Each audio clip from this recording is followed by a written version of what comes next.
Hi everyone. I hope all of you are doing well. Good evening and welcome to this session. So I hope all of you are able to hear me clearly and you can also see my screen. Let me just check on the YouTube chat if everything is fine, and then we'll start the session. Okay.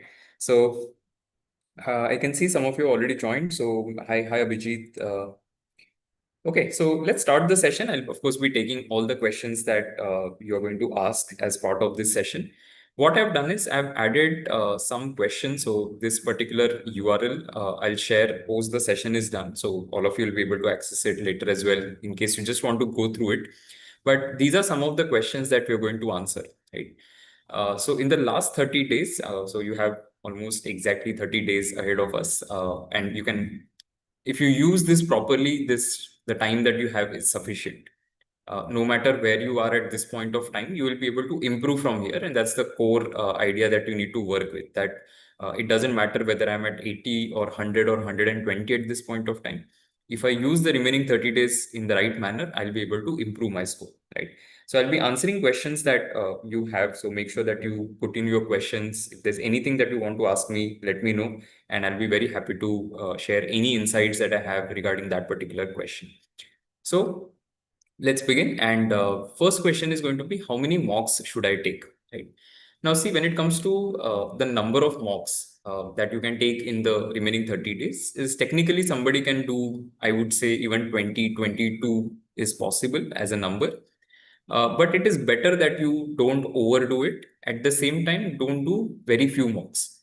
So the right number should be somewhere around 15, maybe 15 to 20, I would say, depending on whether you will be able to take it or not. Because not everybody, first of all, likes taking tests. Some people may not be a big fan of sitting at one place for 2.5 hours and taking the test. Some students obviously enjoy taking that test, and that experience is something that gives them joy. So if you're somebody who likes taking tests, definitely you can take more. But it's also a question of necessity, right? Whether something is really necessary or not. For example, somebody can take 30 mocks as well over the remaining period. But then, is it required, right? That's the question that you need to ask yourself, that what will I do with 30 mocks? So rather than taking 30 mocks where you don't do proper analysis, it is better that you do maybe 15 or 20 mocks, but you do a thorough analysis of what you're taking, right? So all the tests, go through all the questions, figure out what mistakes you're making, and we'll talk about how do you do mock analysis in the next couple of questions. So I would say 15 plus analysis. So if you take 15 mocks with good analysis of those 15 mocks, that's good enough. See, because the point you're taking, why you're taking mock is to ensure that you are able to sit at one place for say 3 hours, 2.5 hours of test plus another half an hour in the beginning of not doing anything. So that's the first thing, that you are conditioning your body to sit at one place and solve questions. The second is to figure out, okay, how you are supposed to manage yourself in the test. So if you get a difficult section, if you get a series of questions that are very difficult, then how do you handle it? How do you manage your time? Are you able to apply the things that you have studied so far? So the mock taking experience is helping you to ensure that you give your best on the final day. So you have to take it in that spirit rather than just focusing on the volume, right? So how many mocks do I take? Not very important, but if you take even say 10, 15, 20 mocks, that's good enough for most of the students. Now, assuming that you would have already taken a few mocks, I think you can still take 15 in the remaining time. So that's the number that I'm going to mention. Now, between the two mocks, what to do? That is very crucial. I would say work on your content, your strategy, any silly mistakes that you might be making, any psychological aspects, right? For example, a lot of people have mental barriers that they cannot bridge a certain score, right? So if you're having any sort of issue with a particular section, this is the time to improve that. So let's say you realize that maybe your quant is not that great. So what are the topics that I should do which will help me to get a higher score? So let me add arithmetic, for example, or I may not be very good at visual reasoning. So what do I do? Then between the two mocks, let's say you do 50, 60 questions of visual reasoning. So that will help you to get better. So just taking mocks without doing anything in between is not going to help you. And what you need to have is, while you do the mock analysis, get your understanding of your weaknesses very, very well. So you have to know at a section, topic, and a subtopic level, what is it that I know, what is it that I'm good at, and what is it that I will not be able to get, let's say, more than 60-70% accuracy. Now, why that knowledge is important is because you'll be able to stay away from such questions. So if you get something from, say, an area where you typically do not have good accuracy, you know that even if I spend more time on it, I may not be able to get higher accuracy, correct? Because inherently you're not getting there. So that is why you have to develop this section topic, subtopic level awareness, which will happen only when you do mock analysis. So make sure that you do it very, very well. Now we'll also talk about difficulty of IMS mocks. So a lot of students reach out and they keep asking how difficult are IMS mocks compared to the actual test. I would say IMS mocks are more difficult and they're difficult by design. So don't think that this is a randomly done thing. CET mocks that we offer are by design more difficult than the actual CET. The reason for that is to give you a flavor of how to handle a difficult paper, right? So if you don't know how to handle a difficult paper, if tomorrow CET comes out to be difficult, you will be clueless, right? Instead, if the CET turns out to be easy, right, which is generally what it is, you will still be able to handle yourself. See, if you can handle a difficult paper, you will be able to handle easy paper also. But if you are just used to solving easy papers, given a difficult paper, you will not be able to do well. And that is why they are by design more difficult. I would say you can expect somewhere around 10 to 15 marks upside, and sometimes even more than that, which means that if somebody is getting, say, 130 right now in IMS mocks, that person can very well get, say, 145 or 150 or even more in the actual CET. So typically you can work with maybe a 15-20 mark upside kind of a thing, which means that people who are targeting, say, JBIMS, you should be somewhere in the range of 140 in IMS mocks, 140 or more, which puts you in a situation where you can possibly get into JBIMS with a high CET score. Now let's talk about mock analysis in slightly more depth. And the first thing that I will look at is definitely time consumed per section. And why it is important is because I've seen people spending inordinate amount of time on a particular area because they just like solving it. So let's say you like solving, say, verbal reasoning, right? The verbal ability section. Doesn't mean that you spend 50 minutes on it or 60 minutes on it. Or just because you like LR doesn't mean that you spend 75 or 80 minutes on it. So that is not good utilization or planning of the time that is available. So you need to figure out what is the time consumed per section. You work with a buffer sort of a thing. So for example, in LR, typically I would say about 60 minutes is more than enough, right? So 55 to 60 minutes is good enough for most of the students, but you can maybe add a couple of minutes there. So you can say, okay, 65 minutes it is for me. Anything more than that is too much. So if you realize during your mock analysis that you're spending too much time on a particular area, you can stop doing that. And that will help you to do easier questions from the other sections. Second is going to be genuine attempts for a few mocks if you haven't done it already. So maybe the next 3-4 mocks that you take, just do genuine attempts to see what your actual score is. Because a lot of students, what they do is they mark all 200 questions. And then when you are analyzing, it is very difficult to find whether you really solved it and that is why you marked it or you just randomly marked it. So even for 3 to 4 mocks, if you do only genuine attempts, it will help you understand what are the real strengths and areas of improvement rather than giving you a false sense of your ability. See, because if you mark all 200 questions, clearly your score is going to be slightly inflated because of the element of luck. Maybe you have solved only 140 genuinely. You have got, let's say, 128 correct out of it. You mark remaining 60 questions and you get, let's say, another 12 questions correct. You will think that your score is 140, right? Which is what you will see on paper. But is that your real score? No, your real score is 128. So instead of doing random marking, I'm not saying you don't do random marking, but you do it only for the last, let's say, 10 mocks that you might be taking, 10, 15 mocks. But at least a few mocks, maybe 4 or 5, if you have already taken, great. But if you haven't, try this out where you do only genuine attempts for a couple of mocks to see what your real score is. Then you look at, okay, how many attempts I've got correct, how many marks per minute what marks per minute I've got. And the marks per minute equation is very, very important. It has to be close to 1 as much as possible. So if you see you are less than this, so your marks per minute is, let's say, 0.7, 0.8, you want to increase this number. This has to be as close to 1 as possible. if you see there is a gap, you need to work on that particular section more. And then finally, topics where your accuracy is less than 75%. See, because these are the ones that are going to pull you down. So you have to be very clear that, okay, these areas, I know my accuracy is low. Now, there are two ways to handle it. One is I don't solve the question. The other is, even if I solve the question, I work with the assumption that I'm going to get only, let's say, 3 questions out of 4 correct.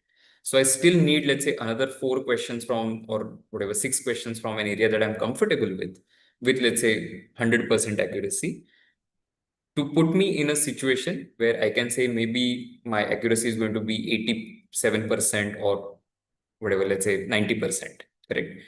So if I find that balance of questions where my accuracy is less than 75 and more than 75, I'll be able to reach closer to 80% accuracy. So that is why that awareness is very, very important, which you will get only if you do mock analysis well. Then a lot of students ask the section order, right? So in which order should I attempt the paper? Now, with respect to section order, I would suggest that you do whatever works for you. One particular order that I use may or may not work for you. So this is the order that I typically follow, that I do AR first, where I do 20-25 minutes, then QA, which is 45 to 50 minutes, then VRC around 35-40 minutes, and LR, which is 50-55 minutes. Now, this approach works for me, but doesn't mean that it will work for everybody. So I know people who like doing quant first. I've seen students who do VRC first. So it's up to you how you want to start the paper. Preferably start with an area that you are comfortable with or you enjoy solving, so that you will be able to cover a lot of score, majority of your score in the beginning itself. So if I like quant, I'm good at it. Doing quant in the beginning is a good strategy, because if I spend 45-50 minutes, I know that I have got, let's say, maybe 40 marks at least out of it. Last year, for example, I had, when I did the quant section, out of 50, I'd done 48 correct. So when I do that, I know, okay, I'm going to get a very good score through that particular section. Versus, let's say, maybe starting with something that you are not comfortable with. So let's say you don't like VRC, and you're starting with VRC, thinking that let me spend only 20 minutes on it, wrap it off, whatever it is, right? But the problem is, even if you spend those 15-20 minutes, maybe your score is not going to be that great, because inherently you're not good at the section. So it is better to not start with it, rather keep it maybe for the middle, and have an order after experimenting in your mocks that, okay, this is something that works for me. See, if I keep something like VRC in the end, I'll still be able to handle it. But if I keep, let's say, quant for the end, I know that I will start making silly mistakes, because fatigue will develop and I'll get a little bit tired. I'll not be able to respond with similar reflexes. So considering all of that, I don't like to keep quant for the end. But if you think, no, quant is my weakest area, I don't think I should be spending even more than 30 minutes on it, you keep it for the end. See, even if you keep quant for the end and 30 minutes, if you're able to identify easy 25 questions, it is still possible to get close to 1 mark per minute kind of equation. So don't think that keeping a section for the end means that you'll not be able to do well in it. It's possible. It's just that you will have to manage yourself well, which you can only do if you take a lot of mocks. And that's why we keep telling people that you take more and more mocks, so that you know how to exactly operate. Okay. I would say the timings that I have suggested, you can add ±5 there, so that it gives you enough time also, rather than having like a limited amount of time. Then definitely experiment this in mocks and then decide what section order you want to follow. And you should solve the paper in rounds. Okay, now what I mean by that is, the first round is going to be just exhausting all easy questions. So if I see something difficult, let me not get into it, right? Let me not solve that particular question.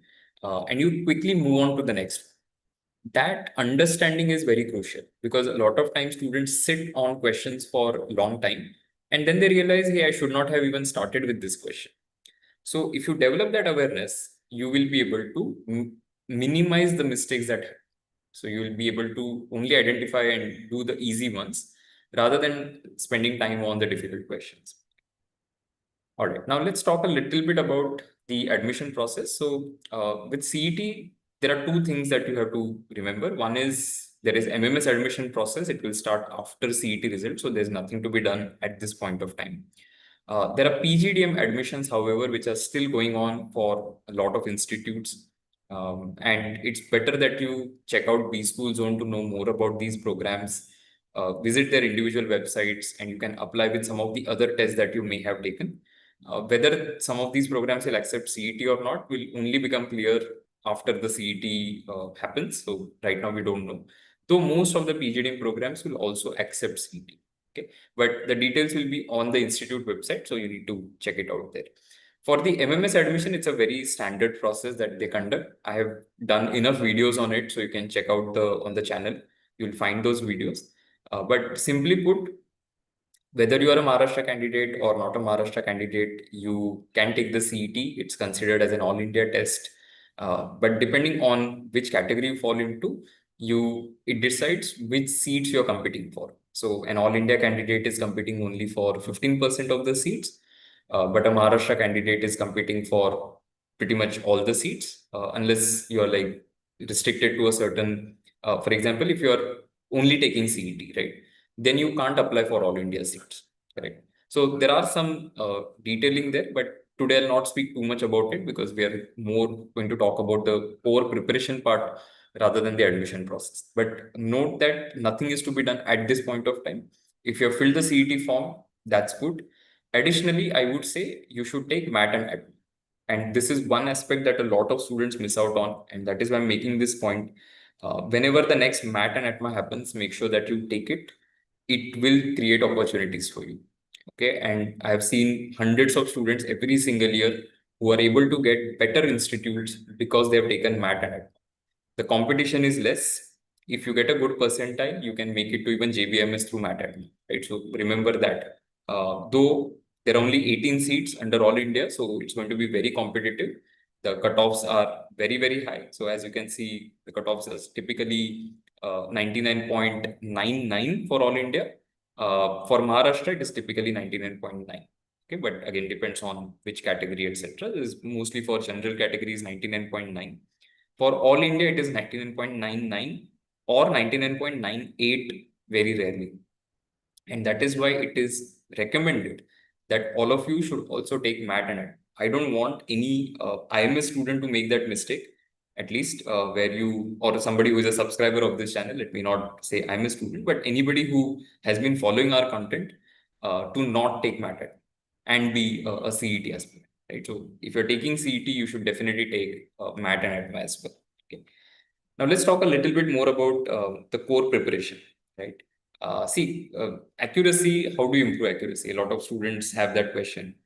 First is content. The better content you have, obviously your accuracy is going to be more. Right.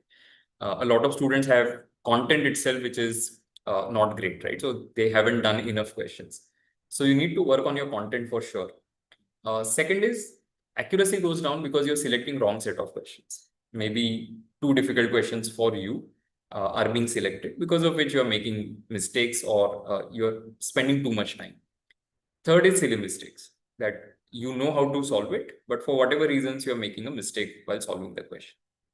And think of it this way, that if let's say somebody was to attempt 160 questions with 90% accuracy, the score is going to be 144. Even if you attempt 200 questions, right, with 72% accuracy, the score is going to be same. Now, what you should do is attempt more questions, even if that compromises accuracy a little bit. The reason for that is your potential score is higher. See, if I decide to mark only 160 questions, and I know I'm 100% sure that I'm going to have 90% accuracy, I'll get 140. But even if I randomly mark the remaining 40 questions, there is a possibility that I'll get maybe 8-10 marks more. Right? So everybody should walk out of the test center after marking all 200 questions. The more questions you solve genuinely, that is what decides whether you will get a better score or not. Okay, so that is why the more genuine attempts, the better your score is going to be. Target accuracy should be 80-85%. It should not be anything less than that. So if you see yourself getting, let's say, 60% accuracy or 70% accuracy, that's not an ideal situation. So you need to figure out, okay, what is stopping me from getting to an 80% accuracy? Okay. Now let's talk about the score target.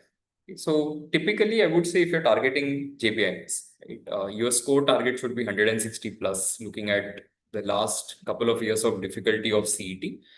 So if it is an easy CET, 160 plus. If it's a moderate CET, 150. If it's a difficult paper, then also 140. So for a JB aspirant, anything less than 140 is not going to be ideal. And again, I'm talking about a difficult paper here. There have been years in the past where the paper was very difficult, but even in those cases, 140 has been enough. But in an easy paper, the way it was, for example, last year, you should be targeting 160. If you're aiming for the top 10 B schools, I would say a 95 percentile kind of a situation. Easy paper around 120 should be your target. For a moderate paper, 110. For a difficult paper, 100. Which means that for students who are targeting top 10 institutes, you have to aim for 100 at least, right? You cannot be aiming for anything less than that. Right? Okay, moving on to the JBIMS MSc Finance and MHRD process. Okay, can you just give me 1 minute?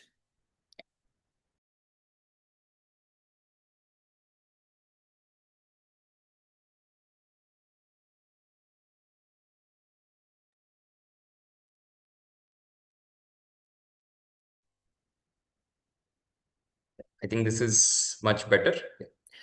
Now, if you look at JBIMS, MSc Finance, and MHRD, right? See, these are essentially programs that JBIMS conducts or runs the entire admission process on their own.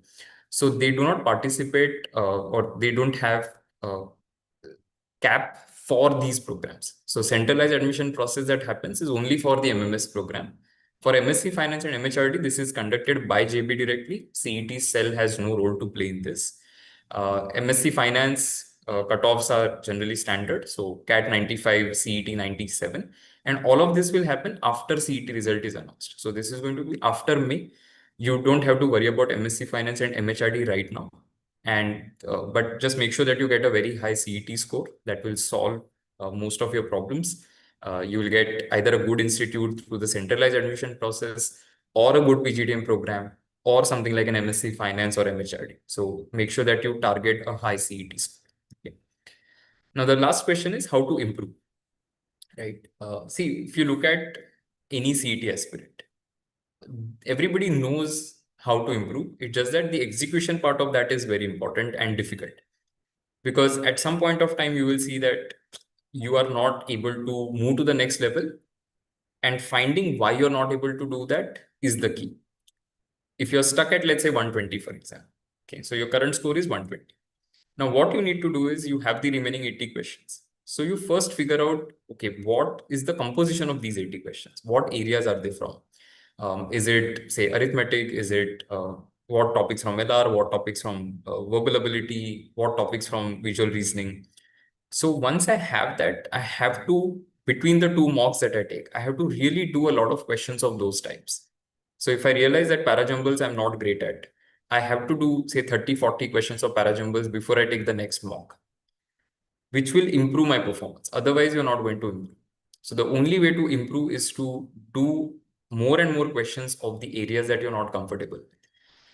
The common mistake that happens is people keep solving the stuff that they like.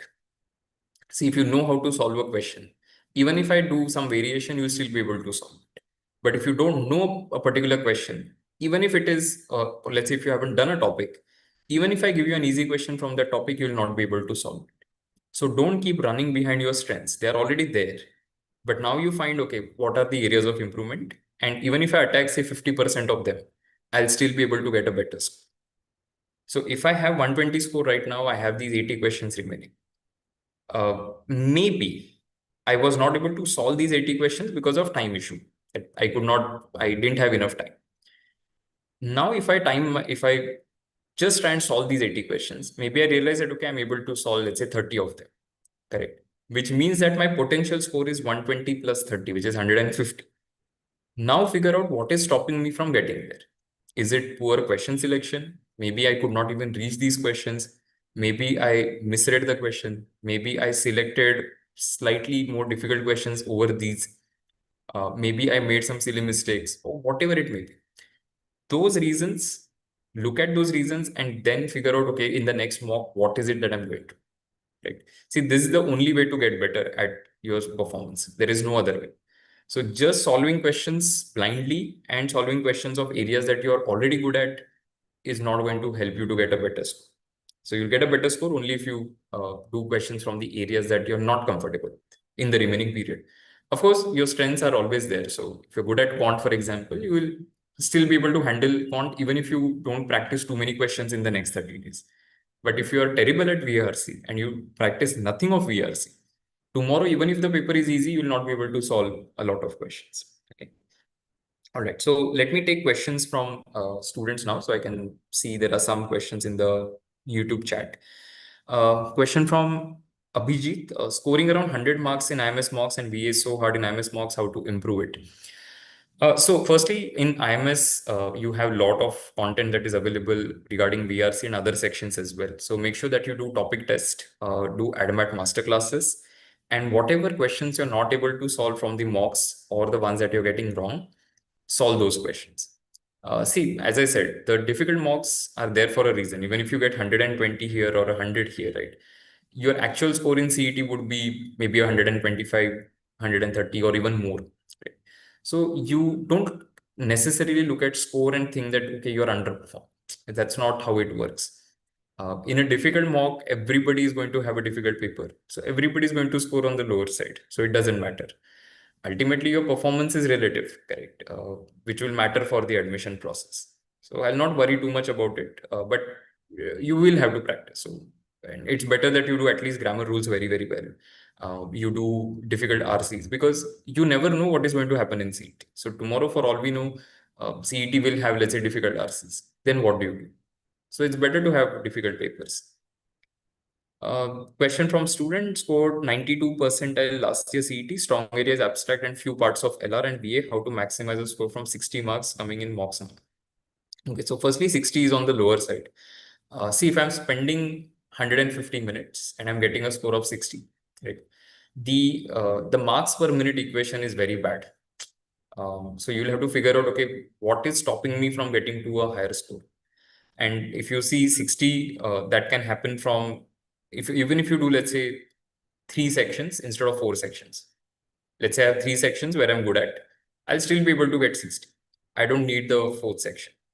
So if you say my strong area is AR, what is your accuracy? Is it 80%? Is it 60%? If you're saying 60% accuracy, it's not your strength. Anything where your accuracy is less than 80-85% is not your strength.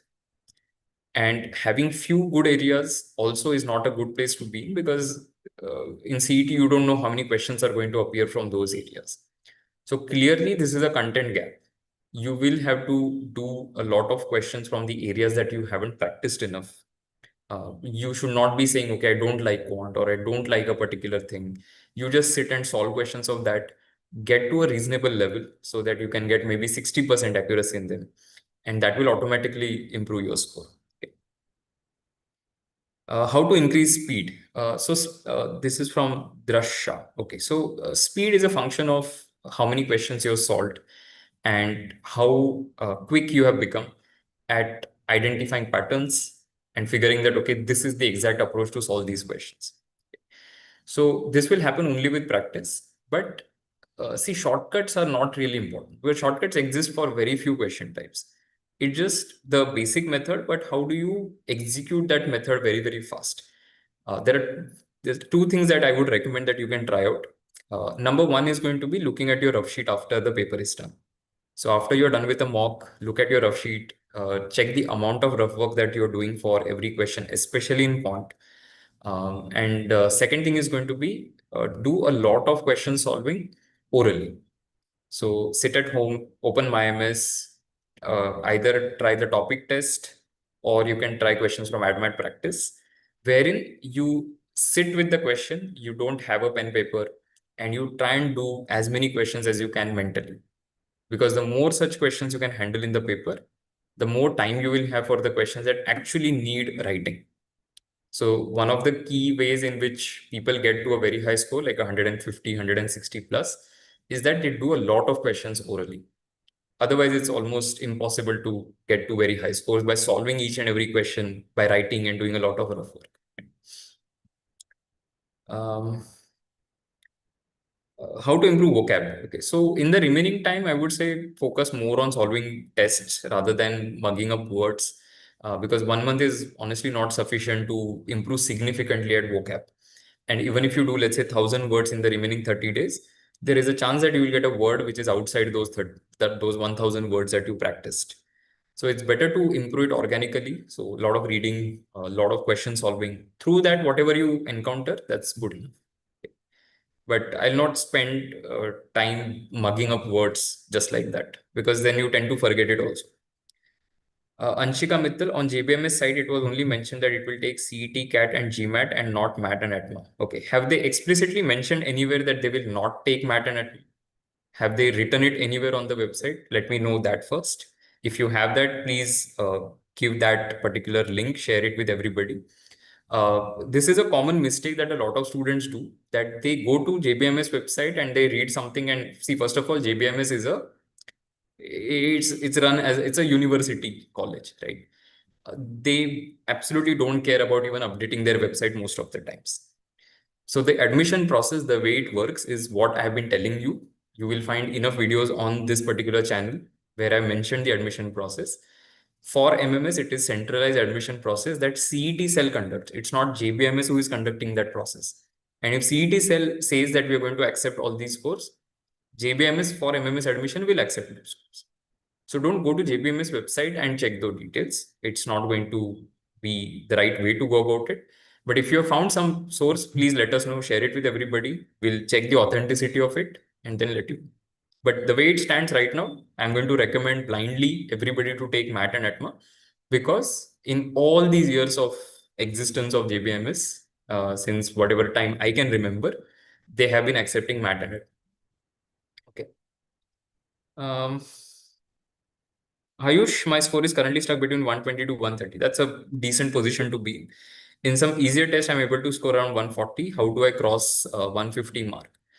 So when you already reach like a 120, 130, right? You've exhausted most of the question types.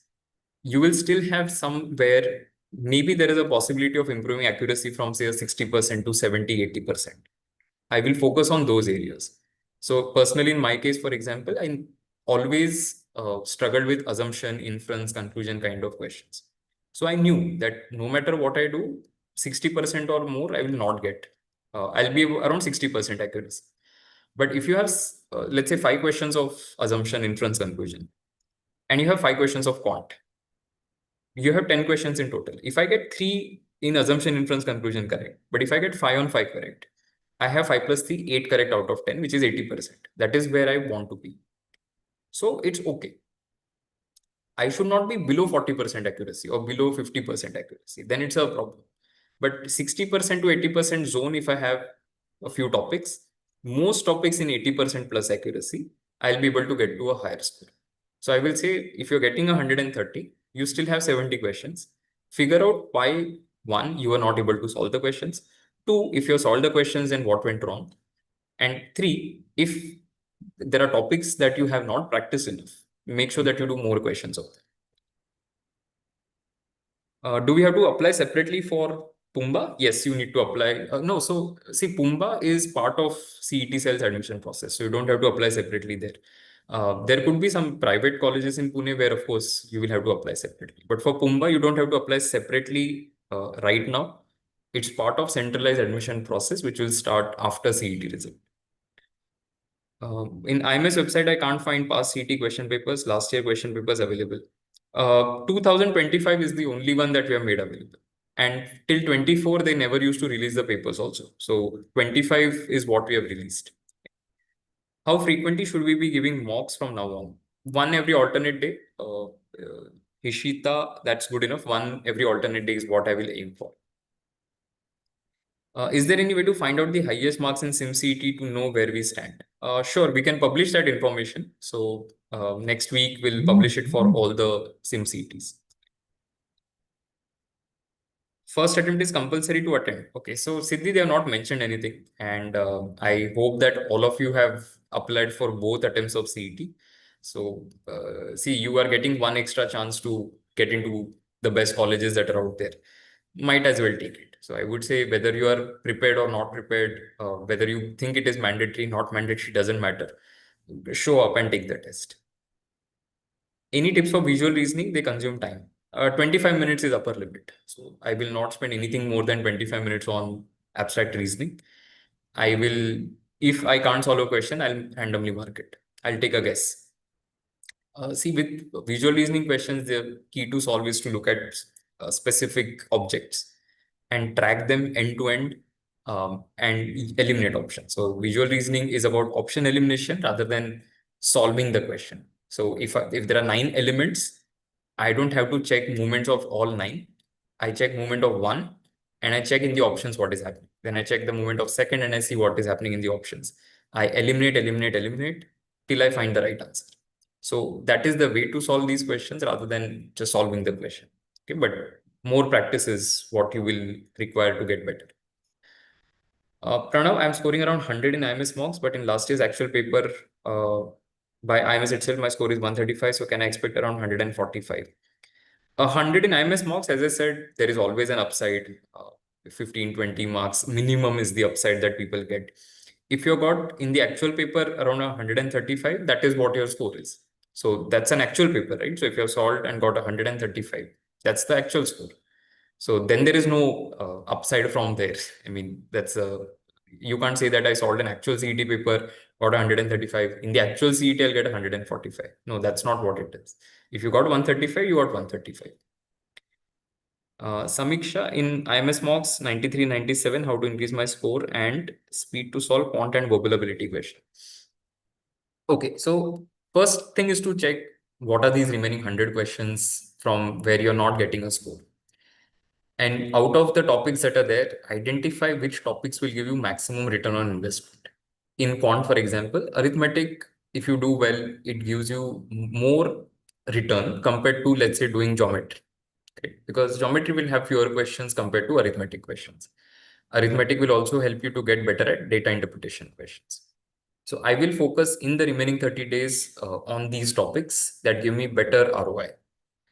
If there are any question types that identify that, okay, I can't solve this, just sit, do another 40, 50 questions before you take next mock. So people say, for example, say pick anything. For example, let's say questions on blood relations. If you find blood relations difficult, how do you get better at it? Sit and do 30 questions of blood relations before you take the next CET mock. And I'm pretty sure your performance will be better. A lot of times it's just reluctance that I know what my problem area is, but then there is no action to improve that. And then you can't expect a better score. In exam, why we don't use calculator for solving quantitative ability question? Because they don't provide it. In CET, there is no calculator that is provided. So obviously you can't take your calculator, right?